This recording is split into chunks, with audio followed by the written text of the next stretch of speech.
बिस्मिल्लाहिर्रहमानिर्रहीम। अस्सलामुअलैकुम। मैं हूं एडवोकेट मोहम्मद इशफाक और आप देख रहे हैं मेरा YouTube channel just to law.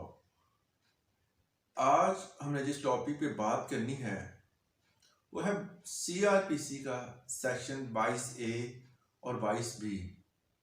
वकला हज़रात में काफ़ी फेमस है। अक्सर औक़ात इस पे बात करते हैं कि ये अगर FIR नहीं हो रही तो आप 22A 22B फाइल कर दें। इसके अलावा 22A और 22B रिट पिटीशन जो है वो कब फाइल की जा सकती है और क्या ये सिर्फ पर्चा करवाने के लिए ही फाइल की जाती है, और जस्टिस ऑफ पीस कौन होता है, ये अख्तियारात किसके पास होते हैं और किस हद तक ये अपने अख्तियारात को इस्तेमाल कर सकते हैं, और जस्टिस ऑफ पीस अपॉइंट कौन करता है और अपॉइंटमेंट के लिए क्राइटेरिया क्या होता है। इन तमाम सवालात को आज हमने सुलझाने की कोशिश करनी है। वीडियो में अगर आप मेरे चैनल पे नए हैं तो मेरे चैनल को सब्सक्राइब कर लें ताकि आने वाली नई वीडियोस आपको मिलती रहे। 22A और 22B सिर्फ पर्चा करवाने के लिए नहीं इस्तेमाल की जाती, इसकी और भी रेमेडीज होती हैं जो हमें हाई कोर्ट की बजाय लोकल डिस्ट्रिक्ट मतलब सेशन जज से मिल जाती हैं।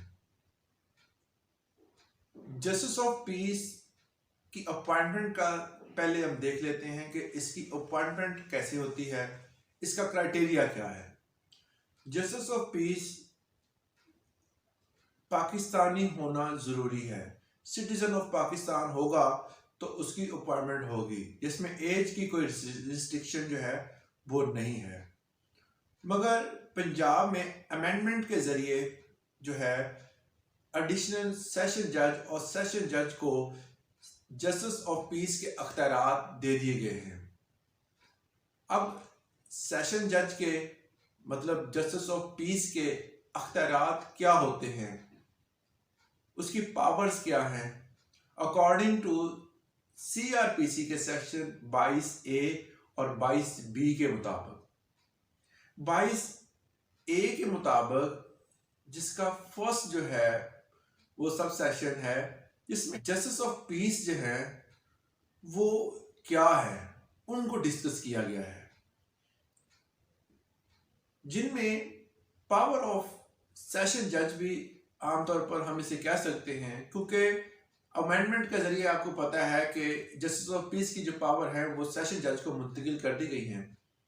इसके अंदर जो है 22A और 22B में 22A का सब सेक्शन 1 जो है वो हमें बताता है कि सेशन जज की जो पावर्स हैं वो 54 और 55 CRPC के तहत जो पावर पुलिस के एहलकारों को दी जाती है वो तमाम पावर जो है वो एक जस्टिस ऑफ पीस के पास मौजूद होती हैं। जिस तरह के किसी भी बंदे को अगर विदाउट वारंट गिरफ्तार करना है वो जस्टिस ऑफ पीस जो है वो ऐसा कर सकते हैं।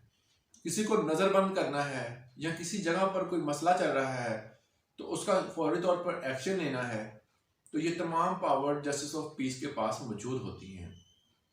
जस्टिस ऑफ पीस अपने लोकल एरिया के अंदर किसी भी किस्म के होने वाले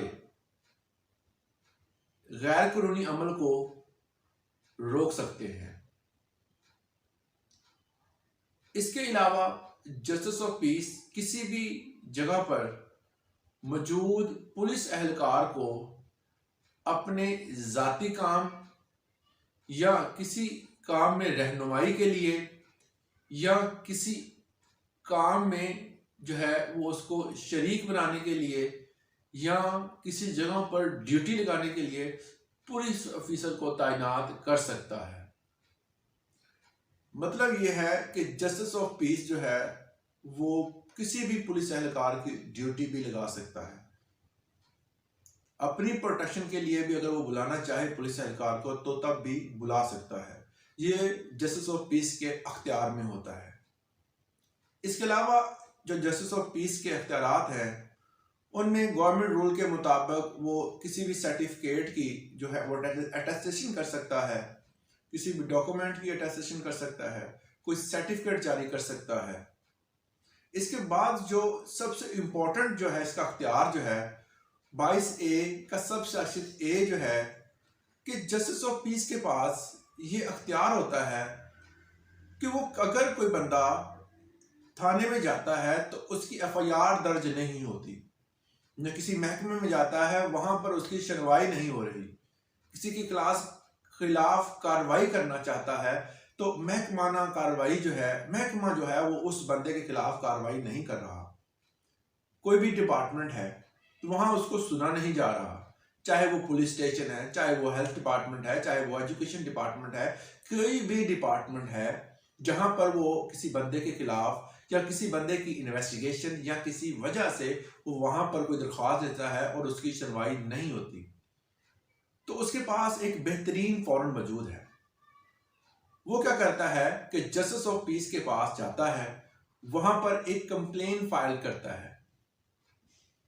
वो कंप्लेन जो होती है जब फाइल की जाती है तो जस्टिस ऑफ पीस जो होता है वो क्या करते हैं कि एक ऑर्डर करते हैं उस महकमे को। फर्ज कर लें कि आप FIR करवाने गए हैं और SHO ने या मुतलका एहलकार ने आपकी बात ही नहीं सुनी, जबकि वो कोगनाइजेबल ऑफेंस था और उस कोगनाइजेबल ऑफेंस में आपकी बात सुनी ही नहीं गई, तो आप क्या करेंगे कि इस्तगासा फाइल करेंगे, एक कंप्लेंट फाइल करेंगे, उसमें एक रिट पिटिशन फाइल करेंगे। उसमें आप वाज़ा तौर पे लिखेंगे कि जनाब कोगनाइजेबल ऑफेंस है, मगर यह है कि SHO हजरात जो है वो मेरी बात ही नहीं सुन रहे, ना ही मेरी जो है वो कोई FIR दर्ज की गई है।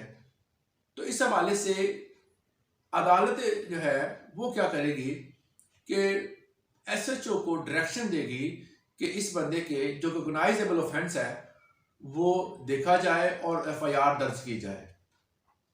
मतलब आप अदालत से डायरेक्शन देते हैं कि इसकी FIR दर्ज की जाए। ये 22A और 22B के तहत जो है वो दर्ज की जाती है, क्योंकि अदालत उसको ऑर्डर कर रही है SHO को कि इसकी कोगनाइजेबल ऑफेंस की FIR दर्ज की जाए।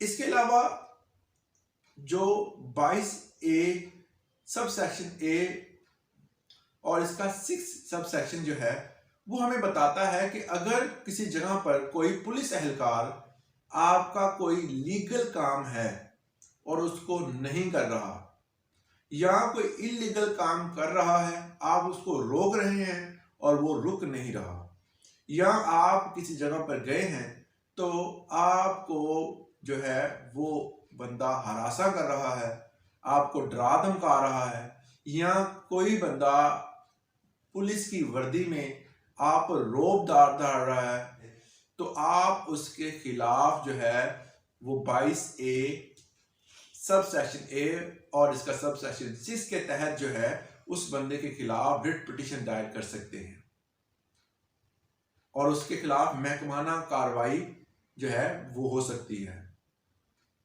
ये अख्तियारात होते हैं जस्टिस ऑफ पीस के पास। इसके अलावा अक्सर का इन्वेस्टिगेशन चल रही होती है तो हम प्रोसेस के थ्रू हाई कोर्ट में इन्वेस्टिगेशन चेंज करवाने के तहत ये जाते हैं, मगर यहाँ पर 22A का सब सेक्शन 6 जो है वो हमें बताता है कि हम इसके तहत भी जो है वो जस्टिस ऑफ पीस के पास जाकर इन्वेस्टिगेशन चेंज करवा सकते हैं। तो ये अख्तियारात भी जस्टिस ऑफ पीस के पास मौजूद होता है।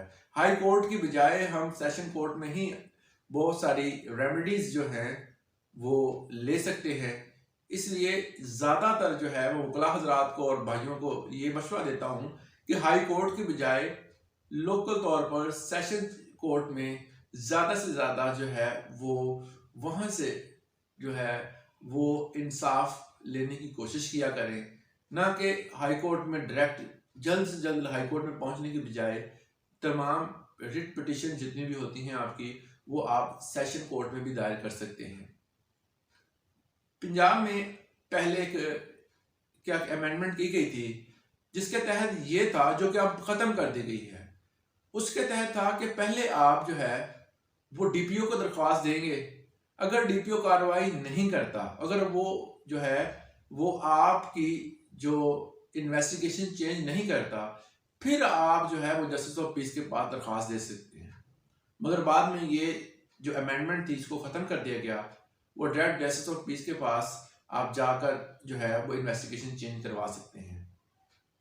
ये थी हमारी 22A 22B CRPC का सेक्शंस, जिसके सब सेक्शन भी मैंने आपको बताए। इस हवाले से अगर आप किसी भी किस्म की मालूमात लेना चाहते हैं तो मेरे चैनल में कमेंट सेक्शन में आप मुझसे पूछ सकते हैं। किसी भी लीगल मालूमात के लिए व्हाट्सएप नंबर पर आप मुझसे रब्ता कर सकते हैं। उम्मीद करता हूँ आपने इस लेक्चर से ज़रूर कुछ सीखा होगा। आज के लिए इजाज़त दें। अल्लाह हाफिज़।